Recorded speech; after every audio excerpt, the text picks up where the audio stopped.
C'est sous la pluie que les responsables de la construction se sont mis au travail. Le premier coup de pioche enchante les intéressés. C'est un très beau sentiment, ça fait longtemps qu'on travaille pour ça et ce coup de pioche permet de nous dire maintenant c'est lancé, la fête est proche.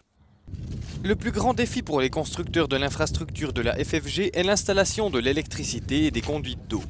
Mais en général, il reste beaucoup à faire. Ce champ sera complètement transformé. Ici sur cette place, on aura un chemin le long de la ligne électrique pour les gens. Derrière, il y aura au total 14 aires pour le lancer et un circuit de course de 800 mètres.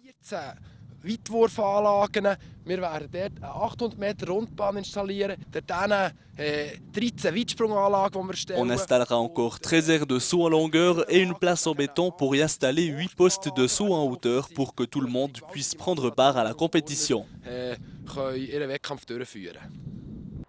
Les travaux à proprement parler commenceront dans les semaines à venir.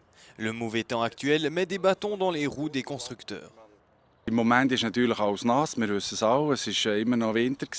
le moment, le sol est encore humide, on le sait, c'était l'hiver il n'y a pas très longtemps. On espère que ça deviendra plus chaud aussi vite que possible, que le sol se durcisse, parce que quand c'est comme ça peut poser problème. Pour l'instant, le début de la construction est repoussé d'une semaine, mais on ne devra pas se rattraper, on a calculé une marge dans le programme. Les nombreuses modifications du terrain ne seront que passagères, que ce soit à Ipsar, à Bienne ou à Macolin. D'après les exigences que doivent remplir les responsables des constructions, après la fête fédérale de gymnastique, tout doit redevenir comme avant le début des travaux.